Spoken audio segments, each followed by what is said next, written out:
Hello everyone. स्वच्छ और सुंदर धरती के लिए जब देश का हर एक नागरिक अपनी तरफ से कुछ न कुछ प्रयास करता है तो दुनिया में ज़रूर कुछ बदलाव आता है, कुछ बड़े बदलाव ज़रूर आते हैं। तो हमारी इस धरती को स्वच्छ बनाने के लिए बहुत सारे प्रयास हैं, जिसमें एक प्रयास है कि गीले और सूखे कचरे को अलग रखना। तो आज का हमारा टॉपिक यही है। ऑन एन एवरेज अगर देखा जाए तो मेट्रो सिटीज़ में हर रोज़ का 150 से लेके 200 मैट्रिक टन का कचरा जमा होता है। और ये जो कचरा है वो ओपन डंपिंग साइट में जाने से पहले भी इसमें बहुत सारी प्रोसेस होती है। बहुत सारे लोग इसमें जुड़े हुए हैं, बहुत सारे सफाई कर्मचारी हैं जो दिन रात मेहनत करते हैं और कचरे को अलग करने की जो प्रोसेस होती है उसमें वो लोग जुड़े हुए हैं।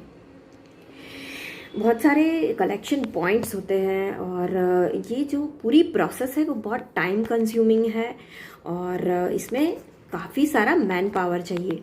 तो प्रॉब्लम ये है कि लैंडफिलिंग अब बहुत ज़्यादा हो चुकी है, मतलब कि वहाँ पे जगह ही नहीं है और कचरा इसी तरह से अगर आता रहा तो एक दिन ये आ जाएगा कि जो कचरे उनके पूरे बड़े बड़े पहाड़ बनते जाएंगे। तो इस समस्या को कुछ हद तक हम कम कर सकते हैं अगर हम अपने ही घर से हर एक लोग सेग्रीगेशन करें।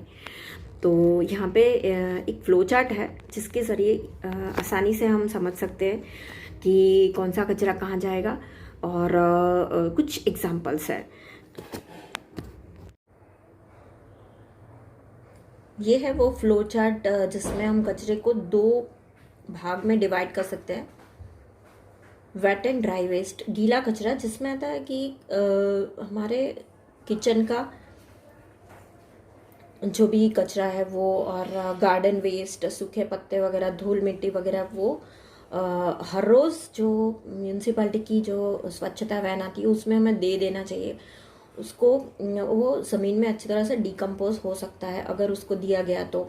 पर हमें ये ध्यान रखना चाहिए कि उसमें बिल्कुल भी प्लास्टिक का एक भी टुकड़ा नहीं आया या कोई भी उसमें नॉन बायोडिग्रेडेबल प्रोडक्ट्स है वो उसमें मिक्स नहीं हो जाए, वो ज़रूर ध्यान रखना चाहिए। और ये जो है रिसाइक्लेबल प्रोडक्ट्स, उसमें जो हम जो भी चीज़ें हैं लाइक प्लास्टिक, पेपर, ग्लास, ई वेस्ट, तो ये जो चीज़ें हैं वो हमें हफ्ते में एक बार या 10-15 दिन में एक बार देनी चाहिए, जो कि पुरानी मेथड है वही सबसे अच्छी है। और प्लास्टिक में भी सारे प्लास्टिक नहीं, बट जिसमें 1, 2, 4 और 5 ये जो 4 नंबर दिए गए इसमें से कोई एक है वो अगर लिखा है, इसको SPS कोड बोलते हैं, जो ट्रायंगल के अंदर होता है। कोई भी प्रोडक्ट खरीदने से या फेंकने से पहले हमें ये ज़रूर ध्यान रखना चाहिए कि इसमें क्या लिखा है, तो उस प्रकार से हमें उसको डिस्पोज करना चाहिए। फिर ये है पेपर, जिसमें कोई भी तरह के होते हैं वो उसको हम रद्दी वाले को दे सकते हैं आराम से। और जो भी ग्लास वेस्ट है वो भी रिसाइक्लेबल होता है, और इलेक्ट्रॉनिक वेस्ट है उसको भी सही जगह पे पहुंचाना चाहिए। और हर तरह का मेटल है वो रिसाइक्लेबल है। फिर आता है नॉन रिसाइक्लेबल वेस्ट, जो कि हजार्डस वेस्ट है, और उसमें बायो मेडिकल वेस्ट और क्लिनिकल वेस्ट आता है। तो ये पॉसिबल नहीं कि हर एक घर में 3 टाइप के डस्टबिन हो, लेकिन हम ये इतना मेक श्योर कर सकते हैं कि अगर हो सके तो सोसाइटी में एक रेड बिन की अरेंजमेंट हो जाए, जिसमें कि जो भी लोग होते हैं सोसाइटी के वो सारे उसमें हजार्डस वेस्ट है वो डिस्पोज करें। तो इस तरह से अगर कैटेगरी में हम लोग डिवाइड कर दे तो ये काम काफ़ी हद तक इजी हो सकता है। ये एक एग्जाम्पल है कि हम गीले सूखे कचरे को किस तरह से अलग रखेंगे, वेट एंड ड्राई वेस्ट का सेग्रीगेशन किस तरह से करेंगे। तो जो भी हमारा गीला कचरा होता है वो या तो हम कोई ग्रेजिंग एनिमल्स को दे सकते हैं, गाय वगैरह को, या तो फिर इसको ग्रीन बीन में डाल के इसको कंपोस्टिंग के लिए दे सकते हैं। और ये है गार्डन का सूखा कचरा या घास वगैरह का कचरा, इसमें डस्ट भी आ जाएंगे। जो भी बायोडिग्रेडेबल वेस्ट है वो ग्रीन वेस्ट में आ जाएगा। फिर ये सारे जो है वो रिसाइक्लेबल प्रोडक्ट्स है। उसमें सबसे पहले आएंगे पेपर। तो पेपर में हम न्यूज़पेपर या नोटबुक के कोई भी पेजेस वगैरह हम दे सकते हैं। फिर इस तरह से कार्टून बॉक्सेस हम दे सकते हैं। उसके बाद आता है ग्लास।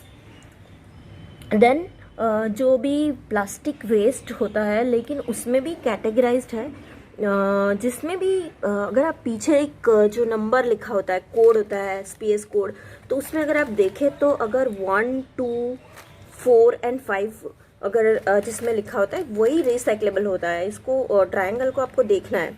तो ज़्यादातर करके जो ट्रांसपेरेंट पाउचेस होते हैं या मिल्क पाउच है, तो ये सारे रिसाइक्लेबल है। उसके बाद शैम्पू बॉटल्स, जो पेट प्लास्टिक बोलते हैं, वो भी रिसाइकल कर सकते हैं। उसके बाद है मेटल, किसी भी तरह का मेटल रिसाइक्लेबल है, और ई वेस्ट। तो इस तरह से हम ड्राई एंड वेट वेस्ट को अगर अपने घर में ही अलग रखें और उसी तरह से अगर हम कचरे को दे, तो जो लैंडफिल में जा रहा होता है, जो कचरा, उसमें मतलब काफ़ी आसानी हो जाएगी।